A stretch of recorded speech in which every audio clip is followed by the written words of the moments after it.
Welcome dear students. Welcome to our channel Edu for sure. मैं कुमार विक्रमादित्य आपको हमारे channel पे स्वागत करता हूं। आज के इस लेक्चर में हम डिस्कस करेंगे chemical reactions and equation, class 10th chemistry, और इसके एमसीक्यू क्वेश्चंस आज हम डिस्कस करेंगे। तो चलिए हम स्टार्ट करते हैं एमसीक्यू। तो सबसे पहला एमसीक्यू है, some crystals of copper sulphate were dissolved in water, the colour of the solution obtained would be. Copper sulphate का जो कलर होता है वो होता है blue. So blue is the correct option. Next, when dilute HCl is added to zinc pieces taken in a test tube, तो जब भी आप जिंक को आप HCl के साथ रिएक्ट कराएंगे तो आपको मिलता है ZnCl2 प्लस H2, जो कि बबल्स के फॉर्म में रिलीज होता है along with heat energy.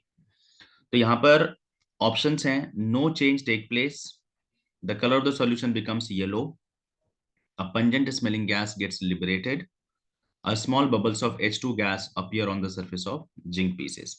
Yes, this option is correct, क्योंकि हाइड्रोजन गैस रिलीज होता है और जिंक के पीसेस के ऊपर आप हाइड्रोजन गैस के बबल्स देख सकते हैं। Next, third question, PbS reacts with ozone and forms PbSO4. As per the balanced equation, molecules of ozone required for every one molecule of PbS is R. तो देखिए reaction होता है PbS plus O3 gives us PbSO4 plus O2। ये reaction है। अब इसको balance करते हैं। अगर यहाँ पर हमने 4 लगाया तो ये हो जाएगा, यहाँ पर भी 4 आएगा। तो नाउ वी कैन सी कि एक मॉलिक्यूल ऑफ पीबीएस के लिए हमें 4 ओजोन के मॉलिक्यूल्स चाहिए। So correct option is A. Chemically rust is hydrated ferrous oxide, hydrated ferric oxide, only ferric oxide, none of these. तो रस्ट जो होता है वो होता है Fe2O3 डॉट XH2O। तो यहां पर हाइड्रेटेड है। ये एक्स जो है ये डिपेंड करता है मॉइस्चर कितना है हमारे एनवायरनमेंट में, उस पर डिपेंड करता है। तो इसका मतलब है कि B option is correct. Which of the following is not correct. अब यहां पर कह रहा है कि कौन इसमें से करेक्ट नहीं है। तो फर्स्ट रिएक्शन है आपका Zn plus CuSO4 gives us ZnSO4 plus Cu। ठीक है, Zn मोर रिएक्टिव है और ये कॉपर को डिस्प्लेस कर देगा। Ag plus CuNO3 whole 2 gives us 2AgNO3 plus Cu। ये रॉन्ग है, क्योंकि सिल्वर जो है ये कॉपर से कम रिएक्टिव है और कॉपर को सिल्वर डिस्प्लेस नहीं कर पाएगा। तो ये हमारा करेक्ट ऑप्शन है। बाकी भी ऑप्शंस हम देख लेते हैं। Fe plus CuSO4 gives us FeSO4 plus Cu। तो ये रिएक्शन भी करेक्ट है, क्योंकि Fe जो है वो कॉपर को डिस्प्लेस कर देता है। Fe is more reactive than copper. Mg plus 2HCl MgCl2, ये भी सही है, क्योंकि मैग्नीशियम हाइड्रोजन से ज्यादा रिएक्टिव है और हाइड्रोजन को डिस्प्लेस कर देता है। तो correct option is B. Next, C, copper displaces which of the following metals from its salt solution. ZnSO4, ZnSO4 को नहीं कर पाएगा, Zn को, Zn ज्यादा रिएक्टिव है। Fe को नहीं कर पाएगा। हाँ, Ag को कर पाएगा, अभी हमने प्रीवियस रिएक्शन में भी डिस्कस किया हुआ है, प्रीवियस क्वेश्चन में। तो AgNO3 को में से Ag को डिस्प्लेस कर देगा। Seventh question, in an electric cell where electrolysis is carried out, anode has positive charge, negative charge, connected to negative terminal of the battery. None of these is correct. देखिए, anode जो होता है वो होता है आपका पॉजिटिव टर्मिनल, ये positive terminal से कनेक्टेड होता है। और कैथोड जो है वो नेगेटिव टर्मिनल से कनेक्टेड होता है। तो इसका मतलब है एनोड के ऊपर पॉजिटिव चार्ज होता है। So A option is correct. The reaction H2 plus Cl2 gives us 2HCl represents। यहाँ पर दो रिएक्टेंट्स हैं और सिंगल प्रोडक्ट आपको मिल रहा है, इसलिए आप इसे कह सकते हैं कॉम्बिनेशन रिएक्शन। वैसे आप इसे ऑक्सीडेशन और रिडक्शन में भी क्लासिफाई कर सकते हैं। H2 plus Cl2 gives us 2HCl। यहाँ पर हाइड्रोजन जो है वो ऑक्सीडाइज हो रहा है, ये ऑक्सीडेशन है, और क्लोरीन जो है वो रिड्यूस हो रहा है, ये रिडक्शन है। तो ऑक्सीडेशन और रिडक्शन में भी हम इसे क्लासिफाई कर सकते हैं, बट यहाँ पर बेस्ट सुटेबल आंसर जो है वो है combination reaction. Okay, now in the reaction PbO plus C gives us Pb plus CO. PbO is oxidized, C acts as an oxidizing agent, C acts as a reducing agent, and D option is reaction does not represent redox reaction. तो देखते हैं यहाँ पर PbO plus carbon gives us Pb plus CO. यहाँ पर PbO ने oxygen को loose किया है, और लॉस ऑफ ऑक्सीजन ऑक्सीजन को हम कहते हैं रिडक्शन। तो ये रिडक्शन हो रहा है, और कार्बन ने ऑक्सीजन गेन किया है, तो ये है ऑक्सीडेशन।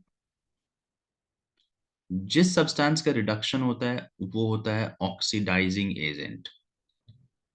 तो पीबीओ जो है वो ऑक्सीडाइजिंग एजेंट है, और जिसका ऑक्सीडेशन हुआ है वो होता है रिड्यूसिंग एजेंट। तो कार्बन इज रिड्यूसिंग एजेंट। तो देखते हैं PbO is oxidised, no. C acts as an oxidising agent, no, it is reducing agent. C acts as a reducing agent, तो C option is correct. Now moving to the next, a substance which oxidizes itself and reduces other is known as reducing agent. जो खुद oxidise होता है और दूसरे को reduce करता है, ऐसे सब्सटेंस को हम कहते हैं reducing agent. Take about 5 ml of dilute HCl in a test tube and add a few pieces of fine granules zinc in it. Which gas is evolved? तो अभी प्रीवियस क्वेश्चन में भी हमने देखा Zn plus HCl gives us ZnCl2 plus H2 plus heat. H2 gas evolve होता है, तो यहां पर hydrogen is the correct option. Dissolving sugar is an example of physical change, क्योंकि जब भी आप शुगर को वाटर में डिसॉल्व करते हैं तो you do not get a new substance, कोई भी नया सब्सटेंस नहीं मिलता, किसी भी तरह का केमिकल प्रॉपर्टी में चेंज नहीं आता। तो hence dissolving sugar is an example of physical change. Heat is evolve during, देखो हीट इवॉल्व होता है एक तो ऐसे रिएक्शंस को हम क्या कहते हैं, एक्सोथर्मिक रिएक्शन। तो एंडोथर्मिक में तो हीट आप सप्लाई करते हो, डिस्प्लेसमेंट रिएक्शन में जरूरी नहीं है कि हीट इवॉल्व होगा। हाँ, most of the combustion reactions में हीट एनर्जी रिलीज होता है। कंबशन रिएक्शन जो है उसमें हीट एनर्जी रिलीज होता है। विच of the following is not a balanced equation? तो चलिए चेक कर लेते हैं। Fe प्लस Cl2, ऑब्वियसली जो Fe है यहाँ पर 1 है, और क्लोरीन यहाँ पर एक लेफ्ट हैंड साइड में रिएक्टेंट वाले साइड में 2 क्लोरीन एटम्स हैं, और राइट हैंड साइड में 3 क्लोरीन एटम है। तो यही इसमें से बैलेंस नहीं है। चलिए बाकियों को भी चेक कर लेते हैं। Mg एक है, कॉपर एक है, SO4 एक बैलेंस है, Na एक Na इधर भी है, हाइड्रोजन 2 है तो 2 हाइड्रोजन है, क्लोरीन एक है तो क्लोरीन एक है, ऑक्सीजन ठीक है, बैलेंस्ड है। तो रेस्ट 3 इक्वेशंस आर बैलेंस्ड, केवल पहला इक्वेशन जो है वही अनबैलेंस्ड है। The reaction between lead nitrate and potassium iodide present in aqueous solution is an example of lead nitrate, PbNO3 whole 2 plus Ki gives us PbI2 plus KNO3। तो balance करने के लिए यहाँ पर 2 लगेगा और यहाँ पर भी 2 लगेगा। देखिए यहाँ पर क्या हो रहा है, एक्सचेंज ऑफ आयन हो रहा है। जो लेड है वो आयोडीन के साथ कंपाउंड बना रहा है, लेड आयोडाइड, येलो कलर का प्रेसिपिटेट, ये प्रेसिपिटेट फॉर्म होता है और इसका कलर होता है येलो। और जो पोटेशियम है वो नाइट्रेट के साथ एक्वस सॉल्यूशन बनाता है, पोटेशियम नाइट्रेट का, ये दोनों एक्वस है। तो यहाँ पर एक्सचेंज ऑफ आयंस हो रहा है, इसलिए हम इसे कहेंगे डबल डिस्प्लेसमेंट। इसे प्रेसिपिटेशन रिएक्शन भी कह सकते हैं। तो double displacement reaction is the correct option. What happens when dilute hydrochloric acid is added to iron fillings? तो HCl plus Fe, तो ये आपको देगा FeCl2 plus H2। तो hydrogen gas and iron chloride are produced, ठीक है, ये option आपका करेक्ट है। Chlorine gas and iron hydroxide are produced, rest options are wrong. तो हाइड्रोजन गैस प्रोड्यूस हो रहा है और आयरन क्लोराइड जो है वो प्रोड्यूस होगा। 17th, which of the following gases can be used for the storage of fresh sample of oil for a longer time? तो इसके लिए रैंसिडिटी को प्रिवेंट करने के लिए या तो हम नाइट्रोजन यूज करते हैं या फिर कोई इनर्ट गैस यूज करते हैं। तो क्योंकि नाइट्रोजन और इनर्ट गैस दोनों ही इनर्ट गैस तो कंप्लीटली इनएक्टिव है, नाइट्रोजन भी बहुत कम रिएक्टिविटी होती है उसकी, तो इसलिए वो कुक्ड ऑयल के साथ या जो ऑयल सैंपल है उसके साथ जल्दी रिएक्ट नहीं करता और इसे काफी लंबे समय तक फ्रेश रखता है। तो correct option is B, nitrogen और helium. Next, in the decomposition of lead nitrate to give lead oxide, nitrogen dioxide and oxygen gas, the coefficient of nitrogen dioxide in the balanced equation. तो lead nitrate PbNO3 whole 2, जब आप इसे decompose करेंगे तो आपको मिलेगा PbO plus NO2 plus O2। अब इसे बैलेंस करते हैं, यहाँ पर 4, यहाँ 2, तो हमारे पास 3 2 6 2 12, 4 2 8 8 एंड यहाँ पर आपका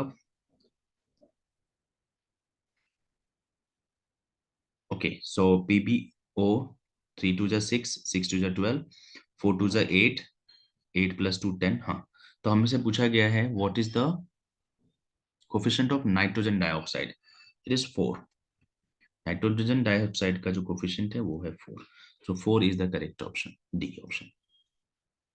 We store silver chloride in a dark color bottles because it is a white solid, undergoes redox reaction to avoid action by sunlight, none of the above। देखिए, अगर आप सिल्वर क्लोराइड को AgCl को अगर आप सनलाइट में expose करते हैं तो ये डिकम्पोज हो जाता है Ag प्लस Cl2 में, सिल्वर और क्लोरीन गैस में। तो ये डिकम्पोजिशन रिएक्शन सनलाइट के प्रेजेंस में होता है। तो जब हम स्टोर करके रखते हैं तो हम इंश्योर करते हैं कि सनलाइट AgCl तक ना पहुंचे, क्योंकि जब AgCl वहां तक सनलाइट वहां तक पहुंच जाएगा तो AgCl का हो जाएगा डिकम्पोजिशन। तो इसका मतलब है सी ऑप्शन करेक्ट है, to avoid action by sunlight. Silver articles turn black when kept in open for a few days due to formation of silver sulfide Ag2S। तो सिल्वर एटमॉस्फेरिक सल्फर डाइऑक्साइड के साथ react करके एक black colour का silver sulphide बना लेता है जो कि सरफेस के ऊपर आपको दिख जाएगा। तो thank you, that is all for today. Next video में हम डिस्कस करेंगे MCQ नेक्स्ट चैप्टर का एसिड बेसिस एंड सॉल्ट का। तब तक के लिए धन्यवाद।